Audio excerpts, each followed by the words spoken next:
Hey, this is Bruce, producer of The Brazil Show, and I'm here to talk about a little controversy regarding the Rio 2016 Olympics. There's some controversy stemming off oil revenues and royalties from the oil that's drilled off the coast of Rio de Janeiro and adjoining states here in Brazil. It was reported that a deputado from the government of Rio de Janeiro, now deputado is kind of like a congressman. This deputado stated that the oil does not belong to Rio de Janeiro. The oil revenues do not belong to Rio. It belongs to the country of Brazil. This had Sergio Cabral, who is the governor of Brazil, and all of his business partners and city officials here in Rio bananas. They went crazy when they heard this. They were depending on that 7 billion reais, which is about $4 billion US per year. They were depending on this money to redo Rio de Janeiro, to turn it into a world-class city with world-class facilities, Olympic Village, new stadiums, high train transportation around the city, new roads, facilities for like weightlifting, badminton, boxing, swimming, archery, equestrian.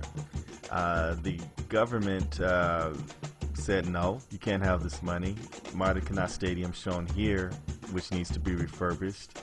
The bay here, which also needs to be refurbished. They said no, you have to come up with that money yourself. This money belongs to the government, and we're going to spread it out throughout the country, which in a way is right. You know, why should Rio get all of the money, 7 billion per year, when the rest of the country could use the money, and it does belong to the country, not to the state.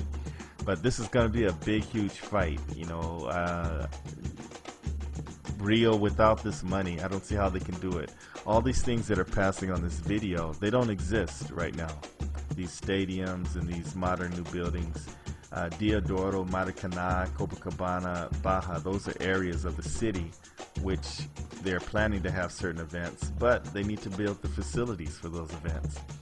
And like the pentathlon, the shooting, the fencing, you know, those don't exist right now.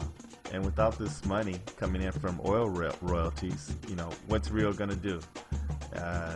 It would be embarrassing to have to go back to the Olympic Committee and say, we don't have the money.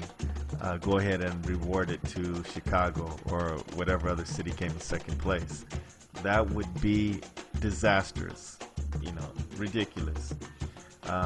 This is a video of Maracanã Stadium. No, I'm sorry. This is João Havelange Stadium, where they're supposed to have the track and field, and this is Maracanã Stadium, where they're gonna have the soccer and the opening, closing ceremonies. And it's showing how it's gonna look after, or if they get to refurbish and do everything over. All of these things are real modern. This is the Sambódromo, which is actually where they have the Carnival parade.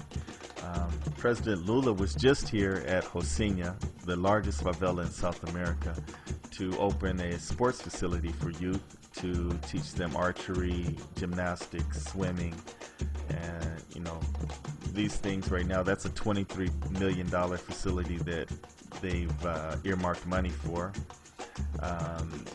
This is passing here is the Flamengo Beach, where they're gonna have cycling along the road here and some events in the water there.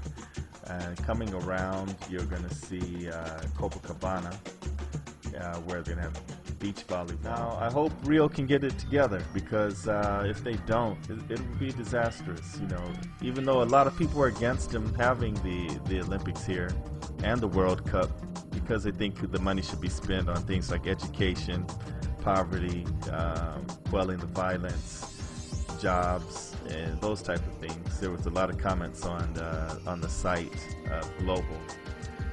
We'll see. This is an ongoing story, and we'll be here reporting it. This is Bruce from The Brazil Show. I'm out. Bye.